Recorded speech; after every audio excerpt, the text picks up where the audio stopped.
Welcome to Rock Solid Radio. I'm Linda Hutchinson, the Executive Director of Rock Solid Families. And I'm Merrill Hutchinson, President of Rock Solid Families. And we are excited to have you join us as we talk all things faith, family, and fitness. A special thanks to Maxwell Construction and Mansfield Insurance Agency for their support of Rock Solid Radio, building a stronger community one family at a time.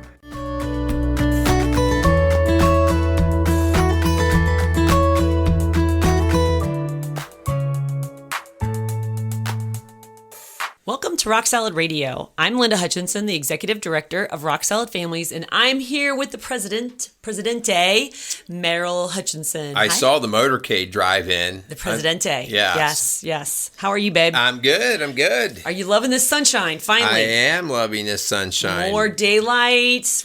Spring forward. I'm starting to work into my mojo. Yes. Shoot, man, at this rate, I'll be on fire.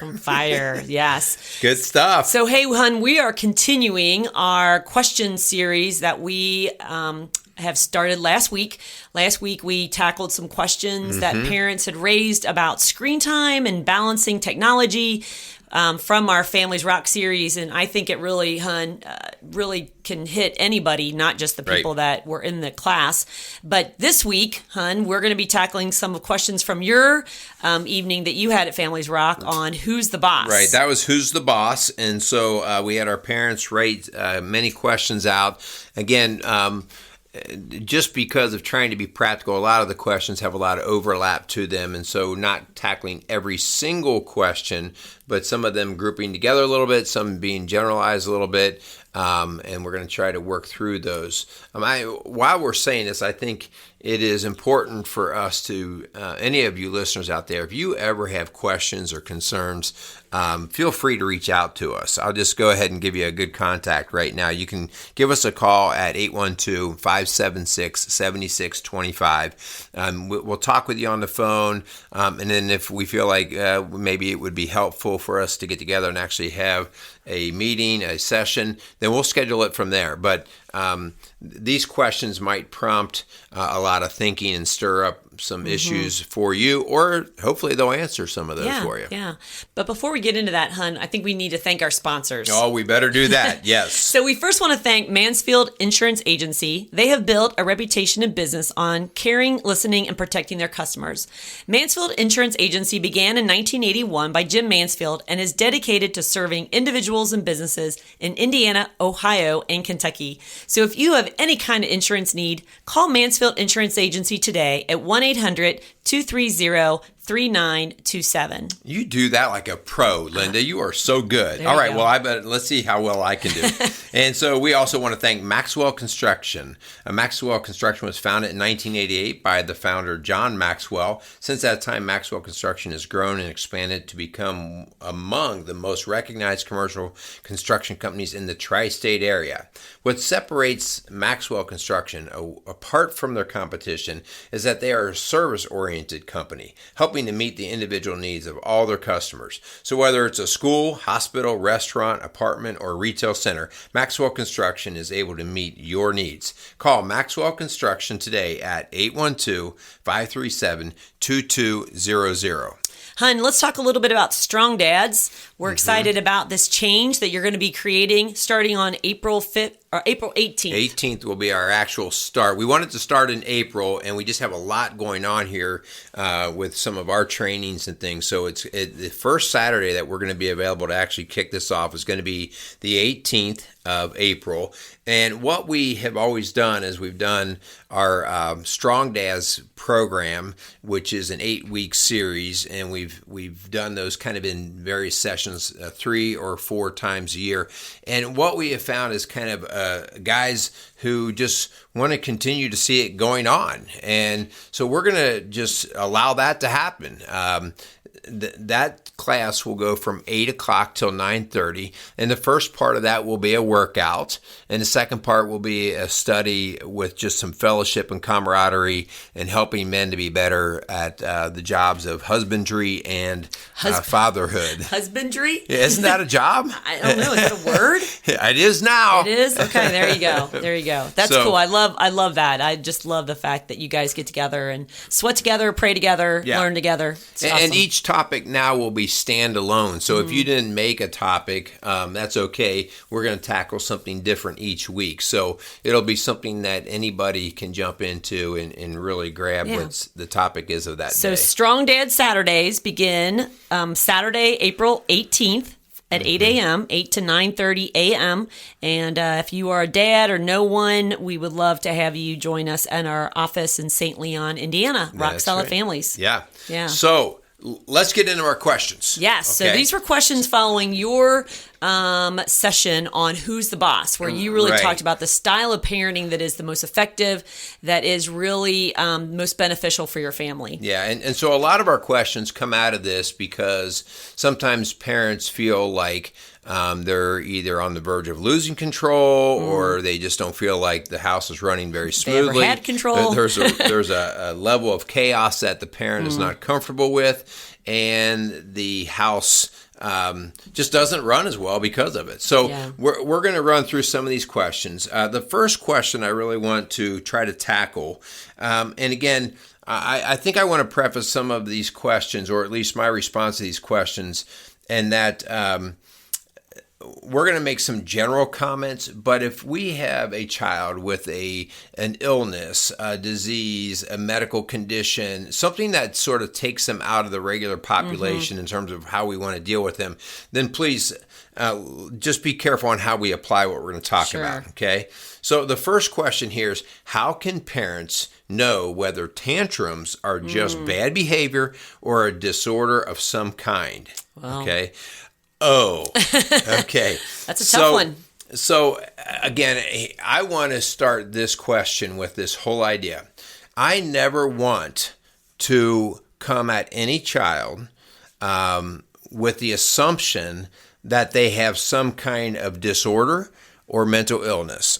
Unless you've told me that up front, whether a medical diagnosis showed up with the child or whether there's something else going on there. If I am seeing just a 3-year-old out there and they're throwing a tantrum, my first instinct is not, I wonder if they have a mental illness. Yeah. Okay. Well, and Hun, I think that, and we talked about this with our screen time, that because of the screens, we have seen a rewiring of our children's brains that has really mimicked some mental health issues that we used to not see. And so in the last 10 or 15 years, we have seen a 50% increase in ADHD diagnosis in children, and also a 40% increase in bipolar disorder in the last 10, 15 years in children. And so I think some of it is because of our poor parenting styles and also the screens that have really just changed our children's behavior. Right. I mean, one of the things that we know for sure is that if we are already introducing 3 and 4 years olds to screens, which that is very common, and we have a 4-year-old and they have a screen in front of them multiple hours a day, and you take the screen away, you will be witnessing something called a tantrum. Okay. Yes. And again, yes, they may be on their way to having ADHD or something else, but we created a situation there that was basically satisfying a fleshly desire of the child. And the parent. And the parent, very well, yeah, okay. I need a break. So the idea here is, if I see a tantrum, I am making the assumption here that this is a behavior that's not going to serve this child well in life.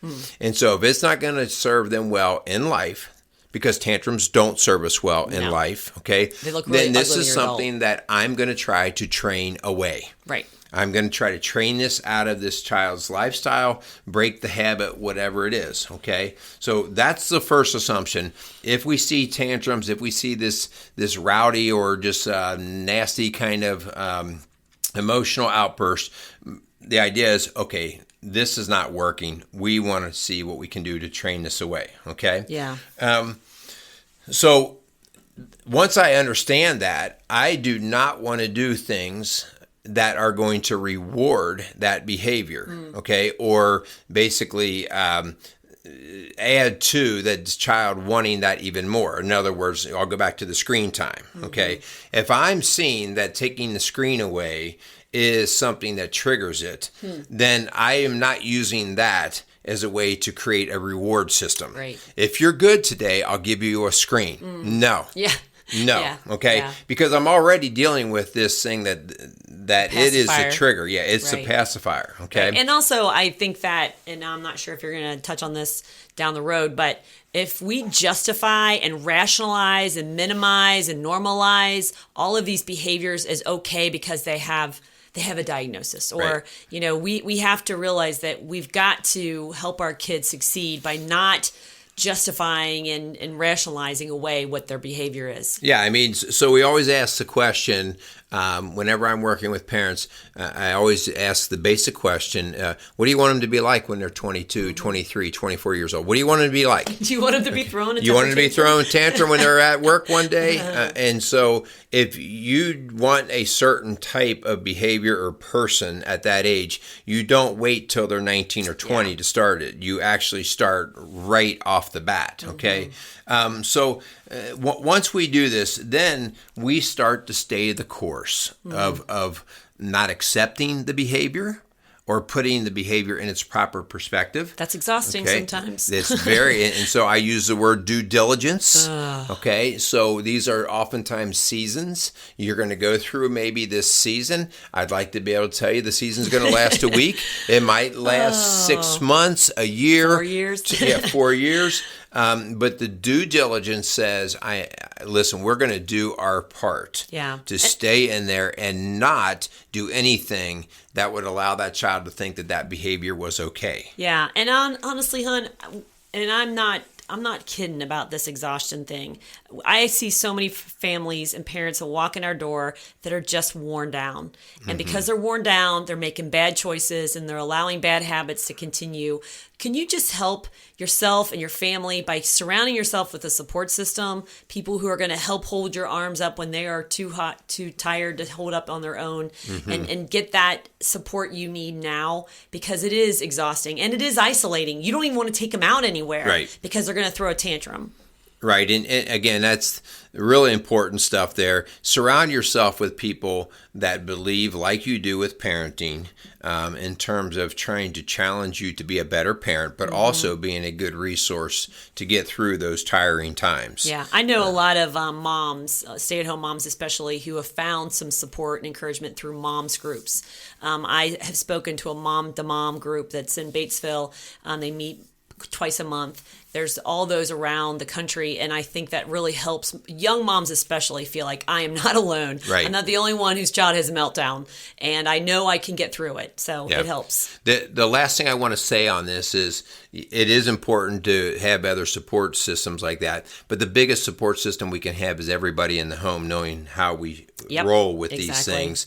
And so if we have mom and dad in the home, both parenting, then I need you guys to be on the exact same page on how you're going to handle tantrums, what you're going to accept with them, what you're not going to, approaches in terms of rewards and consequences. All these things have to be spelled out ahead of time, and they have to be followed. When you do that, you'll find this whole tag team approach really becomes your savior in these situations. You and I have seen this many times when one of our kids is wearing us down, which we do get wore down, just like anybody else. We kind of look at the other one and say, hey, would you talk with them, or could you carry this today, or whatever? And that allows you to get the break and the kid to get the reinforced message that the rules aren't going to change just because somebody got tired. Right. Yeah, for sure. And we also, hon, you've said this in your Who's the Boss class, is that you've got to communicate the plan clearly and effectively ahead of time. We're going to the store. We're not buying anything but milk and bread. We're coming in. We're going out. We're not buying candy. We're not buying cereal. This is what we're buying. Does everybody understand the plan? Yes, ma'am. And if we don't, this is what's going to happen. Yeah, spell out the consequences. If we have any tantrums, then you will go home and you will go to bed. Yeah. All right, very good. So hopefully we covered a good portion of that. Let's move on to the next question. Okay. So my child has a negative attitude. He often expresses that people are against him or things never seem to go his way. How do I help him with this? We would call that a negative Nelly. But it's a boy, so negative it's a boy. Neil. So negative Neil. Again, here's my first thought on this. All of us have a disposition that leans or has a tendency towards a certain way. Some of us kind of have the glass half empty, some are half full, some are adventurous, some are more safety and security seeking. So we all have tendencies. We have in our own home, children that are so different in how they see the world. Oh, yes. Okay. And so first off, if I see that whether it's extreme aggression and adventure or extreme negative attitude, I need to take that in as a parent and say, okay, what part of this is working and what part of it is not? Right? And if the negative attitude is something that we see a lot of, right, we need to really start to wrap our head around how it's being used, why it's being used. And then we need to really start to talk about, well, how's that working for you? Okay. And so even at a young age, when because we would like to say that negative attitude is a lot of victim playing. They assume the victim role, and it's more of a defeatist attitude of, nothing ever goes my way. The Eeyore approach. The Eeyore child. Yeah. And so because of that, we need to point that out and say, we don't need to make fun of it as much as say, well, just so you know, this is where this is going to lead. Right. Okay. Right. Because this is the value of parents in that they have wisdom, even though your kids think that you're dumb. Yes. You've been around and you've had the opportunity to watch people and you have wisdom, and you know that when you watch somebody who has a negative attitude about everything, you see where that leads people in life. Yeah. And so it is not too early to start to point out, you have a second grader at school and he's always saying that the teacher doesn't give him a fair shake, or he didn't get this, or he didn't get that, or the kids aren't playing with him. This is a time that you look at your kid and I'm going to say this point blank, stop it. We're not going to accept that, and we're going to stop it in its tracks, and we're going to say, what are you going to do about it? Right. What are you going to do about it? Empower your kid. Right. Empower your kid right now. Do not wait and try to have you fix it or teach them that somebody else is going to come and rescue them. That's so important. Okay? And get what I said there. Rescue them. That's what they would like, because their natural tendency is to play victim.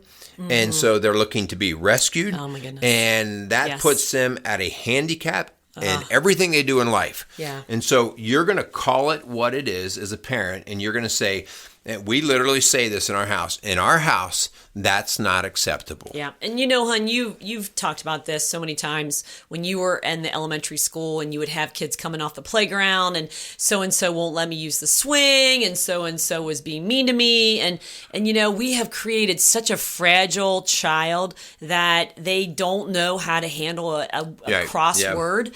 And if you go out and you stomp your feet and you take care of it for them, we're never going to allow our kids to learn, like you said, to be empowered to handle their situations themselves. And so if our child is bored, if our child is hurt, if our child is mad, it's so important that we ask that question. What are you going to do about it? I'm not going out and fixing it. I'm not calling the teacher. I'm not calling the teacher. I'm not calling the coach. Parents. Right. Yes. And so it's your responsibility. And that, parents, please hear that. That is so important for the success of your child as they grow older, so that does not turn them into the victim. Right. And we've even gone so far that if our kids are going to pout, and again, I'm going to put this in the parentheses of, this is assuming that we're not talking about a child with true mental illness or depressive disorders or something like that. I'm talking about a kid who's just... Or true abuse. I mean, if there was true abuse going on, so please, obviously. let's not wrap this under the same package.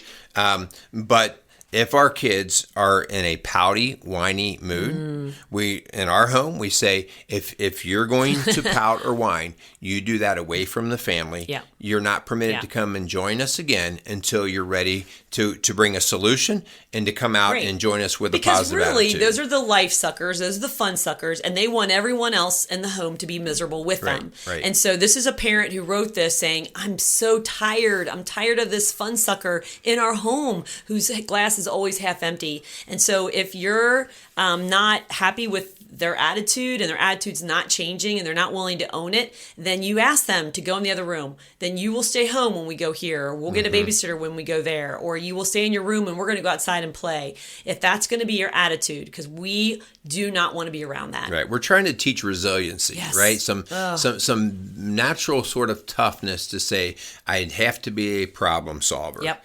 And when we take that opportunity away from our kids, we hurt them in the long run. Okay, we better move on. Okay, so our next question, I want to avoid this one so bad. I didn't get to read it. What does it say? So this next question, and I want to avoid it just because this is so tough, and it's the reason why it is a legit question, okay?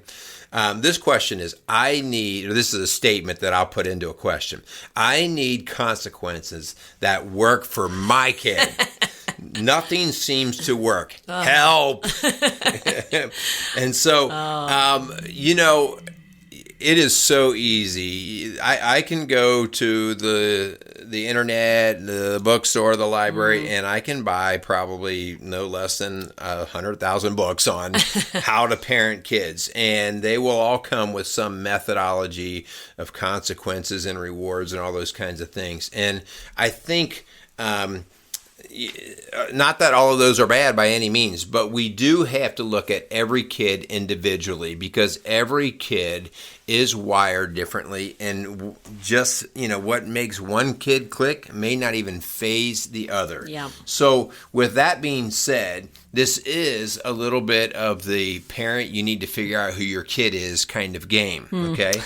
Here at Rock Solid Families, no apologies here by us. We're a believer in the carrot and the stick. You will read and hear a lot of pop psychology talk about you need to approach everything from the reward perspective. You need to, always be praising, always be, and again, we're not going to say that doesn't have value, okay? I mean, we praise our kids and our kids get rewards and things like that. But we believe that God gave us pain receptors and pleasure receptors for two reasons. To use them. Because, in my life as an adult, I still try to avoid things that cause me hurt or pain, and I seek out things that cause me comfort. And so as a parent, I want to use a good combination, a healthy combination of what I'll just call here the carrot and the stick. Okay. Yeah. So if my kid responds well to praise, then awesome. Okay, let's just run that. I mean, we have parents talk about should I spank or not? Okay, listen, I do not have a hard stance on spanking. I'm not opposed to it. All right, and our kids have received a spanking at different times. We have one child in the home that we could probably spank 10 times a day, and he would look at us and say, "Is that all you got?" But we don't. Okay, we don't. But we don't. No. And then we have another child in the home that if we just hardly even raise our voice, the comment is, "Why are you yelling at me?" Okay. Yeah. So it really is based a lot on how they are wired. Okay. Yeah. But hon, let's talk about that for a second, because what I'm hearing in that question is a strong-willed child who has a resiliency, who is really has a lot of spirit and passion and is difficult to discipline sometimes, maybe even possible to motivate. So I have really found, because we did have one of these in our family, and I found some really... I think we still do. Yes. But I've learned some techniques that have helped that I didn't need with our other 4 children. And so I found some really helpful techniques in a book called You Can't Make Me by Cynthia Tobias. And the subtitle is Strategies for Bringing Out the Best in Your Strong-Willed Child. And so I really found some helpful hints, because my parenting style, hun, for the older children was not working for our youngest. And we found that we had to really not discipline, but discipline in a way that was different but more effective for his behavior and his personality. Mm-hmm. Right. So I do want to get to that point. So part of our process is determining what works for that child. Right. Okay. And so we talk all the time about teaching our kids how to read other people. Well, mom and dad, you have got to learn to read your children. We've talked about love languages. What does your child respond to? Do they like to be praised? Do they like spending quality time with Is you? It words? Do they like gifts? Okay, Yeah. So you have to wrap your head around that. Some of them like freedom. All right, so freedom. So that means they would like choices. Yeah. Okay, Yeah. and so you give them two choices. Hey, you can either do this or you can do that. All right. Right. So you've got to figure out how your kid works, and again, that would be different if you have 5 kids. You probably have 5 different things that are going to work, but that's part of our job as parents. Yeah. All right. Once we wrap our head around that and we figure out how this kid operates, okay, we also want to understand how they handle emotion. Because I want you to understand, just as you are a person of emotions and logical thinking, if your kid is always running high on the meter of emotion, that is going to be a very difficult kid to discipline if you don't understand when they're in that emotional state. Because they're not, you will word them to death. You will try to preach them out of it. Tuned you out. Yeah, emotionally, they're not connected to you, okay? They're so angry or so upset that they can't respond to that. So you have to understand when that child is going emotional, and then this is where we talk about timeouts, Right, okay? right. Letting them decompress. Yes, Yeah. they have to get the De-escalate. emotion down, Yeah. okay? Save your talk for when everything's calm and beautiful in the world. That's when you can actually explain, well, the other day when you got a little upset, this is just what I was getting to. Right. And not to rev the storm back up, but that's when you have an opportunity to get them to think more rationally about how you value different things and how the home's going to run, okay? Right. Yeah. Do not try to explain to your kids in the storm, especially if they're a hard to discipline kid, because you're just going to get a fight on your hands. Right. Okay? The lesser words, the fewer the words, the better. That's right. Yeah. The other thing I want to be really clear on, and I said this to a parent the other day, and they looked at me like my head was on backwards. And this is just this. This is a general rule for us. Under no circumstances do we ever argue with our kids. I'll say that again. Under no circumstances do we ever argue with our kids. So explain that. So we have this idea, and this is a lot. First off, I'll back up just for a second. I mean, I'm 56 years old. Never once did it occur to me to argue with either of my parents growing up. No. It did not even occur to me. My dad was 6'4", and he had hands the size of a 6'4" man. No, yeah, because you trusted, and the assumed leader had their position. Yeah. Okay, Yeah. and so if you are engaging in that, you are putting yourself in an unbalanced position. Yeah, on their level. Yeah, because they are favoring one thing, and that is their way. Yeah. Okay, and so we do not argue with kids. And we basically make our statements plain and simple. We lay out our consequences for what they will be, and then we just carry out. Okay? And the calmer, the better. Right. That old commercial of never let them see you sweat. If you are so raised in emotion, they're going to see that they've pushed your buttons, and they're going to know they're getting your goat. And so if you can just as calmly as can be, this is what we're doing today. Yeah. I don't care if you don't like it. Right. This is what we're doing today. I'm not going to own your emotion. Yeah, and if you don't like it, you can go in your room and take a time out. But this is what we're doing. Right. Matter of fact. And end of conversation. Yeah. Okay. For sure. Okay, I'm going to jam in one last question. Oh my gosh. Okay. Are you sure? One last question. I'm going to because I am. That's why. Okay. Because you're the boss. You can't make me do otherwise. Who's the boss? That's okay. right. So dealing with ADHD special needs when it comes to discipline. So I kind of want to tail this off of a question that you had last week, was about screen time with kids with ADHD and special needs. Just because a child has a diagnosis of sort, all right, I don't care whether it's because they're in a wheelchair or they have ADHD. They have a learning disability. It doesn't matter, in the sense that we ask this question: what do you want them to be like when they are 23 Adults, years old? Okay, and here's the reality of it. The world's not going to make a lot of special adaptations for your child with many of these what I'll call disabilities. And so for that reason, I'm going to always approach my discipline with these kids under the idea that I want them to be successful in life. Yes. Under their own doing. Yeah. Okay. And so that's my approach. They're not going to have an IEP following them around. No. And some people don't even know what an IEP is, but an individualized education plan for your child is not going to follow them into the work world. Right. So I'm going to jump subject just for a second so that you can kind of understand how I would approach this. Over the years, I've seen a tremendous work by the medical community in helping our young children deal with type 1 typically, but type 1 or type 2 diabetes. And I remember the very first kiddo I ever dealt with, which is they'd probably be close to 30 years old now. It was kind of a train wreck. We had multiple meetings on this kid every day. This kid was out of control. The kid cheated on their sugar levels and foods and all this. And we, as a school, felt a huge responsibility to this because we were carrying the bag, so to speak. And what the medical community from those days till now has done such an incredible job of saying, okay, kids, you've got a medical condition, but you need to be responsible. Well, in a responsible and loving way, let us help you deal with it. Right. And so at a very young age, they start to teach, okay, here's how you are different than a lot of the other kids. And we're going to try to get you to accept that. The faster you do, the more you can be proactive in helping yourself be successful. So with ADHD, okay, with a learning disability, the faster we teach our kids, okay, here's what this means.